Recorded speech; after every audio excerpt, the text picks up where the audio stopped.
I know it's in progress. Thank you for pressing the fucking record button.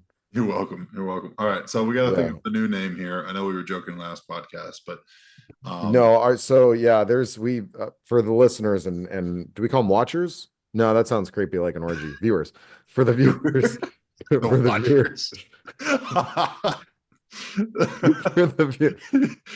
your your Catholicism is showing. No,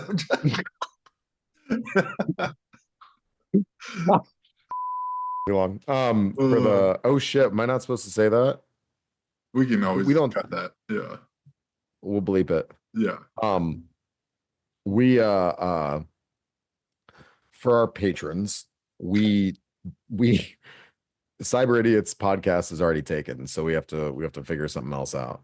So, yes, John, you had some suggestions from from your assistant there. Yes, yes. Let's talk. My girlfriend, ChatGPT.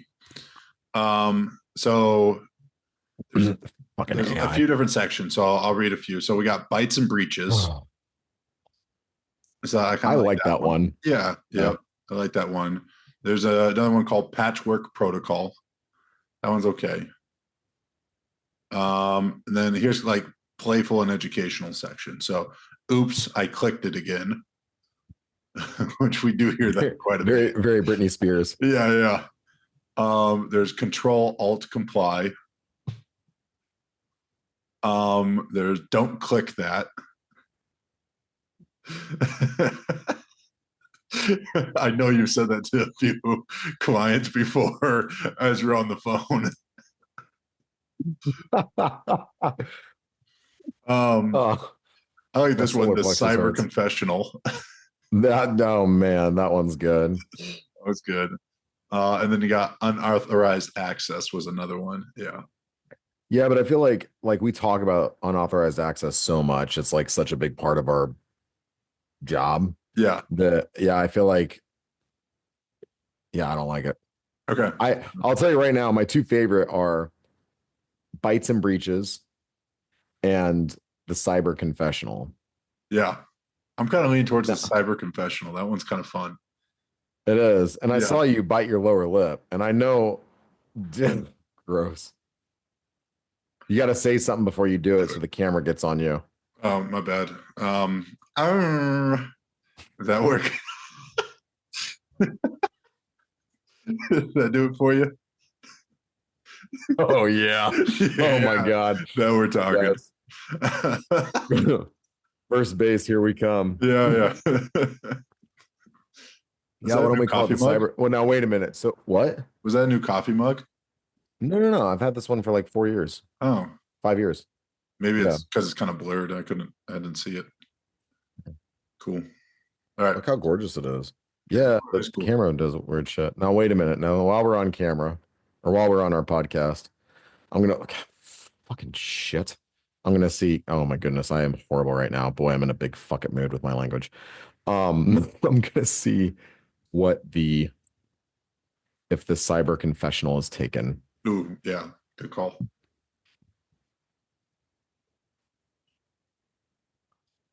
Cybersecurity confessions. Confessions of a cyber stalker. Oh my God. Whoa. Um, a It's your ex cyber girlfriend. confession. What? Nothing. I said it's your ex girlfriend. Yo, she wasn't my girlfriend. We wait, was that a joke or were you referring to someone in particular that I think you were referring to? Just a joke in general.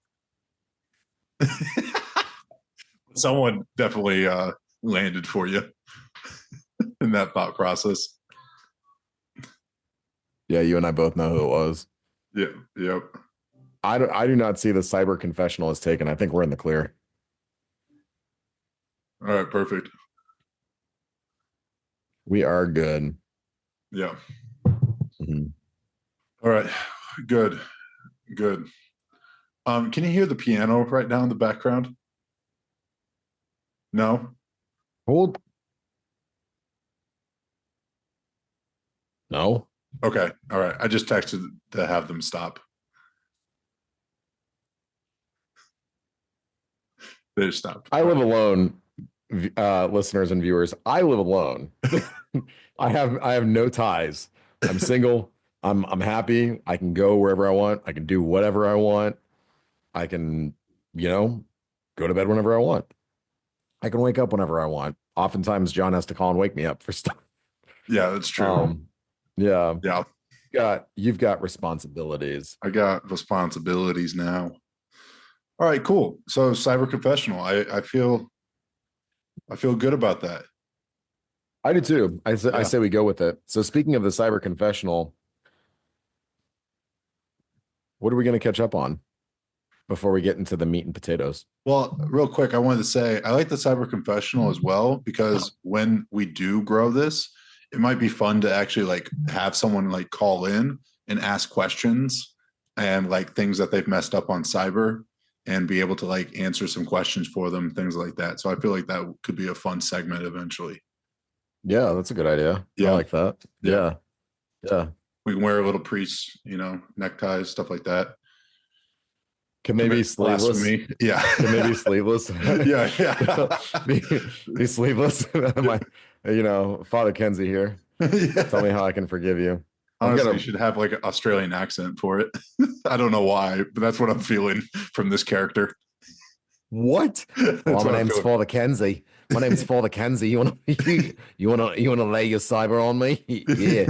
All right. Let's do 10 Hail Marys. No, Hail Marys. Hail Marys. Yep, yep. Just felt right to Yeah. me. All right. As Yeah. far as what we're talking about today, we're going to be doing a What? No, we were going to catch up before we got into the meat and oh, my potatoes. bad. Sorry. I misunderstood what you were saying. Typical. Catch up on. Man, I don't know. What are we catching up on? I got to see you last weekend. We got to talk on that on the last podcast. So that was fun. Well, if the podcast is usable. That's true. So, yeah, John and I decided to record the podcast like on opposite sides of the table, but we didn't use the same mixer. We didn't have a mixer for our mics. And so when I'm talking, you can hear me in the background of John's mic. And when he's talking, you can hear him in the background of my mic. So it's like a double voice. Yeah. We're going to see if it's salvageable and if we can fix it up. So there may not be a last episode, but yes, you were here. Yeah. You were visiting me. Yeah. Yes. Yep. We had And that a was grand quite old fun. time. Yeah. Grand old time. Got Mhm. to check out a really cool gym by you, world famous gym, and had great Yeah. workouts. It was funny. Kenzie was like, Here it no goes. one. He's like, I haven't There it talked goes. to anyone here. He's been working out there how many months? A few months. Oh, since like no, yeah, so November 5. 5 months. Hasn't met really anyone or talked much except for the owner and a few people Yeah, that the work owner and there. the staff. Yeah, yeah. Yeah, the owner and the manager. Yeah, they like me. We chat a lot. Yeah. Yep. So I was there maybe 2 hours. The first day ended up meeting like 5 people, got hit on by 3 different guys. One asked for my number. It was just Yeah, you did. I texted Kenzie. I was like, "Hey, you better come get me. Your man's they're trying to steal your man." I was on a date Yeah, too. yeah. That's the messed up part. Like I was Yeah. on a date Yeah. and I got that text and I was like, Yep. Yep. damn. Yeah. Yeah. Yeah. It was funny. And I read it out loud to my date too. Yeah. And then we went there the next day, and someone asked me to spot them, and you're like, no one's ever asked me to spot them. Well, I'm not 6'3" and 300 pounds of muscle. Yeah, yeah, I'm 5'9" and just about 200. Like yeah. I'm not you. Fair. That's fair. That's fair. You're huge. You're huge. You're You're huge huge and too. beautiful. You're huge too. In a good way. You hold your muscle well. You're beautiful. You're beautiful. There you go. That's it. That's it. Get those crumbs off. What? What? Do I have crumbs? No, Oh. no, you're good. All right. Again, I live alone. No one to impress. No one to impress. Yep. How about you? What you got anything to add to our catch up? Could you hear that? No. Okay, good. There are very loud cars where I live. I mean, there was kind of a funny thing that happened when John was visiting me. I did a blend. Can I talk about this? You did a what? I don't know what you're gonna say. Spotify music. Oh yeah. Go ahead. This girl that I've been seeing, she did a blend with me on Spotify, and I didn't know about this. I'd never heard of this before because I'm like more I make playlists, right? Like on my own. I usually don't use the algorithm to make my playlists. But we made a blend, and so you get invited to this blend, and Spotify uses their algorithm to like make a playlist based off the music from the two of you, and it gives you a percentage match. And she and I got a fairly high percentage match on our blend. I come home and I tell John about it, and so John invites me and his significant other to a blend. And what happened? We got a lower percentage than them. It made us very upset. And so it made us very upset. So we kept adding, we ended up doing a jam at the gym and sharing our music and liking each other's music. So our blend match would go up. And that's what happened. And then to make things worse. Wait, does your significant other listen to this podcast? Not yet. All right, let's keep it that way. To make things worse, I told, I told, so obviously I told the girl that I've been seeing about it, and then John, um, I ended up telling him her response, and he goes, "You told her?" And I was like, "Yeah, you didn't tell your like significant other?" And he goes, "No, I didn't want to give them the satisfaction." He got a higher match than we did. And So petty, so petty, so petty. That was so funny. Oh my gosh. That was so funny. I've laughed about that so much this last week. yeah. I didn't even know Yeah. the blend was the thing. Oh, yeah, yeah. Yeah. You learned about it from me? Yeah. That was brand new info. Brand new Yeah. info. Well, you know, we learn something new every day. Mm-hmm. Yeah. Yeah. Cool. All right. Anything else before we dive into the topic? I'm not wearing any pants. Go ahead. All right, perfect. So we wanted to talk about, we're going to do what, 3-part series? Is that what we talked about? Mhm. 3-part series? Yes, we are doing a On 3-part series. some of the new 2025 changes to HIPAA. Keep you guys updated. We'll also be doing it on our Instagram, some individual videos for information, but these are some new things down the pipeline that we want to keep you updated on and at least talk about. So the first thing that we wanted to talk on is, to be quite honest, a lot of people don't meet the cybersecurity standards as far as medical is concerned because HIPAA really hasn't come down hard on people. HIPAA has just been more of a reactive government aspect versus a proactive. They were pretty active in 2018, and that's when we had the highest fines in 2018. I think COVID and some other things happened that brought down that focus and also political. Yeah, focus was everywhere else. Yeah. Yeah. And so those HIPAA fines went down quite significantly, but cybersecurity hits kept climbing and still have been climbing. In 2023, it was 177 million Americans affected. 2024, it was 277. So it's numbers that the government can't ignore anymore. A lot of information is being stolen. There's a lot of terrorist attacks that are through cybersecurity. The terrorist standpoint has our attacks have significantly changed on how they go about it. And there's terrorist groups that just focus on cybersecurity. And that's only organized crime syndicates. Yeah. Yep. So one of the things that we're seeing is HIPAA is going to start cracking down pretty hard on practices and being proactive. And so the first thing we want to talk on is the Office of Civil Rights is actually petitioning Congress to increase HIPAA monetary penalties. So right now, if you're not aware, it's anywhere from 1.5 million to 2 million that they can charge a company in a single year in total.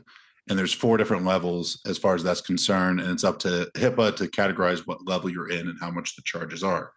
Well, overall, they're trying to increase each of those areas to protect patient information. So again, we're seeing that crackdown happen.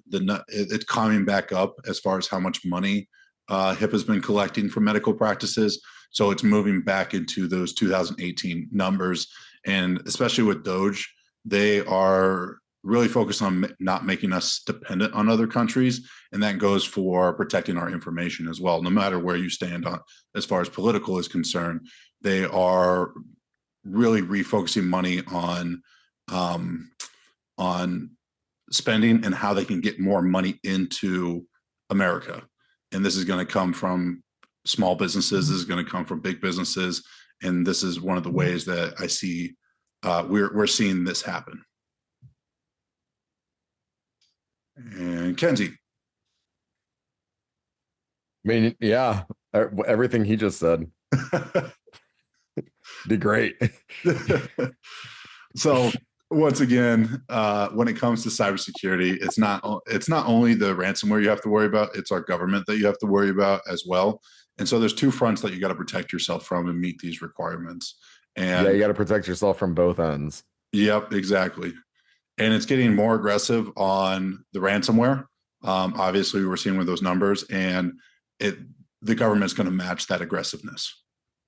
And unfortunately, that puts you as a business, as a medical practice, in between those 2 giant entities. Yeah, no, I mean, to make things simple, basically, like, it's your responsibility. Your responsibility is not transferred just because you pay for an electronic medical record system. Yeah. Like, everything is your responsibility. A breach in your network or on your computers, or, someone physically gaining access to the office building and then logging into the computers, like that, or even looking through your files, if you still have any physical files, even though we have the High-Tech Act, not so it shouldn't be a thing. That, you know, that does make it your responsibility. HIPAA is increasing the fines. They were already able to fine up to $1.5 million per business per year. Now, even steeper penalties. And that's insane to me. Because, like, another thing is HIPAA fines based off of the what is it, the number of infractions. So, like, let's say your medical office has what, 8, 10 different computers, diagnostics office, whatever business you are that is healthcare related or adjacent. Let's say you've got 10 computers in an office. Well, if HIPAA comes in and finds out that they don't have 2-factor authentication on those computers, which is required by law, it's not a fine for finding out you don't have 2-factor. It is finding out you don't have 2-factor on 10 different computers. So you receive that fine times 10. So HIPAA fines are already pretty bad and can put businesses under. Imagine what it's going to look like if they increase their fine amount. Yeah. Yep. All right. Well, good. The next Did I do thing. good? Did I do good? Great. You did great. Such a good boy. The next thing was once per year, there needs to be an updated network map and technology asset inventory for anything that touches your electronic health records.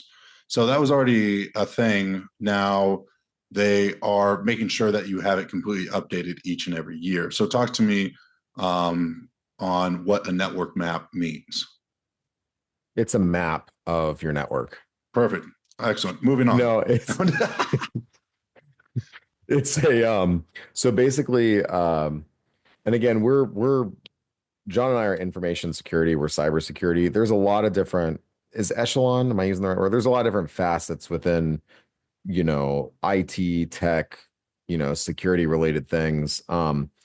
And one of those facets is what's known as network administration. So you have a network, and a lot of people don't understand this because they just see the computers, but like there's a computer here, and then there's a computer over here, and then there's mobile devices or tablets over here, and then there's a diagnostic machine over there, and they're all connected to either the same Wi-Fi or the same hardline, like wired network that then allows them to communicate with each other, like printers, or allows them to communicate with the outside, of the office, which would be like the internet, right? Um, the network map is basically essentially it's just a map of how the network is set up and all the different devices that are on the network, approved devices that are on the network. Okay. And and then the technology asset inventory is essentially the same thing. It's like a list of all the different devices, and there's information on all these different devices. So all these devices listed out. What's their MAC address? That's a whole nother technical thing I won't get into. What's the assigned IP address? What's the serial number for the hardware? What are vulnerabilities that are known about the hardware? That's all supposed to go into like a technology asset inventory, or what we refer to as a run book. That's kind of like the layman's terms for it. But that's essentially what it is, and we have to have that on file, especially because like if we and well, actually, I'm not gonna blow it right now, but there's another thing that's coming up that will explain why it's good to have the network map on file. And that's not until the next episode. So actually, the network map basically provides the answers as to where things are supposed to be located. And also, if you see what's there and you find something that's not supposed to be there, that's fishy. Because oftentimes what we'll do is like if we're doing a security, like a full-on security test as a part of our risk assessment, like we'll go in and we'll drop in like USB drives or radio antennas called pineapples. Like we'll drop in things essentially behind enemy lines, like inside the office. We'll sneak in and we'll pop in the computer, and those things will connect back to us to be able to run exploits and things like that. So, you know, that's one of the reasons why you really actually should have a good network map, is because if it's updated and you see a device on the network that's not supposed to be there, that's a bad signal. That's not good, right? Um, so that's what it is. Right, right. Just like counting your inventory, if you will. Um, like with any business, you want to know exactly what you have in stock, and that's our job. Is from the cybersecurity standpoint, we need to know what's there so we can be fully aware and make changes and watch out for things. Perfect. That was Uh, the, perfect. You did so good. thank you, thank you. So the risk analysis, we've talked on this, but the network map and the technology asset inventory needs to be included in the risk analysis, along with the vulnerabilities within certain conditions and the likelihood of the threat for each of those. So there is a required pen test now, and you talked about that on our first podcast, which is penetration testing. So yep.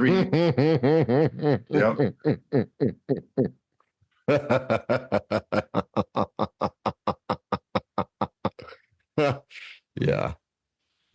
All right. Go ahead. Go ahead. Okay. All right. So risk analysis is a big deal. You have to do a risk analysis every year. It is huge, actually. It's very involved, and we are going to be doing future episodes on what a proper, like, what a security risk analysis looks like, what's a good one, and also what's considered a HIPAA compliant one, because that's obviously very important. That's a big part of what we do. But the pen test side of it, so the two things, like there's the vulnerabilities and the pen test are two different things. And a lot of people get confused on this. So a vulnerability scan or a vulnerability assessment, it really looks at all the different you know, setup, the network setup, the device setup, the software, the hardware, everything that's used. And it's like, hey, this hardware, this software, these things on the network, they have these vulnerabilities, these security vulnerabilities that we should know about it and we should document it. The pen test, on the other hand, is like what we've talked about. It's the heist portion. It's red teaming. So basically, the pen test is the actual engagement where we come in, we act as though we are literally a threat, and we break into the building, we break into the network, we break into devices, we break into administrator accounts. And it's like a proof of concept of, if we were performing an actual attack, this is how it would be performed, and these are the the security holes that we find during the pen test. So then after the pen test, whether it's us, the IT team, the physical security team, or, an amalgamation of all of it, coalition, amalgamation, whatever. We patch those security holes basically. Oh, I was able to get in because you guys had port forwarding turned on when you didn't need it turned on your network. Shit. All right, we got to turn off that port forwarding and block those ports. Stuff like that. Mm-hmm. I don't really have much to add as far as what you shared with that. Again, the biggest thing that I'll just hammer home is you need, when it comes to cybersecurity, there's no such thing as a perfect protection. So, but making yourself aware and protecting yourself, and that's why cybersecurity is so important, so that we can find those vulnerabilities and protect patient information as best we can.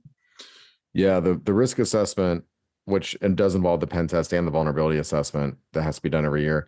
That's not this is one of the big new things with HIPAA in 2025. That's not optional. That is required by law. You have to do risk assessment, and there is a required pen test portion. Yes. That's a big deal. There was always a risk assessment, but I think the pen test has been the newest component. Am I correct in saying that? Yes, that's correct. Yeah. And the reason why I think a lot of medical offices and practices don't do it is because that's a big thing that we specialize in, is actually doing the pen test, is actually like doing as a part of our risk assessment process for our healthcare clients. A lot of there are security firms out there that do, cybersecurity information security firms that do pen testing as a service, but it can get really expensive. Mm-hmm. Because they're used to doing like pen testing for big companies and corporations and stuff like that. And some of these smaller privately owned practices, like, you know, they can't afford to throw like thousands upon thousands of dollars towards a pen test, because oftentimes that's what it will cost. So Yep. that's how we actually like kind of circumvent that, because we don't charge the same prices because we're not doing it for a multi-million-dollar corporation that's in, fintech, in finance. Yep. Yep. Exactly. And then this one is I believe is a big one. There's always been what's called an incident response plan. So meaning anything from a fire to a flood to a hack, anything along those lines, there's always had to be steps in which you recover, and you've had to have a time frame based on that. And that time frame, it could be anything. You just had to have a time frame. 2025, that's changed to it has to be restored within 72 hours. And that's a Yeah. big deal. I know it Yeah. doesn't seem like it, but that's a huge deal. If you lost your entire business, you need to get everything back up and running if you're under HIPAA within 72 hours. Yep. Yep. So the biggest thing that comes to mind, but because it's what healthcare is under attack with the most, is ransomware, right? And so we have to have specific incident response plans on file with all of our clients. For example, like if we get hit with ransomware or any type of malware, how do we handle it? What's our actual strategy and plan to be able to deal with it? And that's the thing. It's not just dealing with it like, oh, we isolate the computer, we stop the infection, we, report it to FBI. No, no, no. You also need to figure out how to get that information back, how to be able to respond, and how to be able to get those computers, that private health information, everything back up and running so that you're fully operational. Because we've seen ransomware attacks that have taken down clinics, offices, even medical centers for, I don't know, what's the longest one that you've seen, There's John? one that comes to mind that got hit end of 2023 that's still reeling. Are you serious? Yeah. Oh yeah. That's what I'm I didn't saying. know This this. one is a big deal. Like this one's a huge deal Well, because yeah, go ahead. I mean the one I'm thinking of had to turn away patients.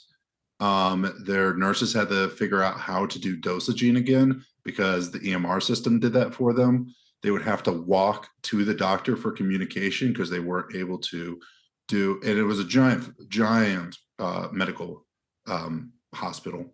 Yeah. And yeah, they're still dealing with it.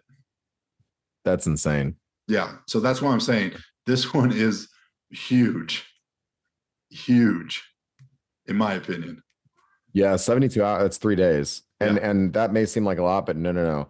When you're dealing with an attack, because there's so much that goes into an incident, like dealing with it, not only like just responding as a team, but you also have to document and analyze everything as you're responding and figure out how to get your backups. Did you even have a backup policy in place Mhm. that can restore everything? If you didn't like, which by the way, a lot of IT do not know how to do this. If they create a backup policy on all their data, they'll do backups like, let's say, once a week or once every few days. Think about how many of those records and things are updated, every day.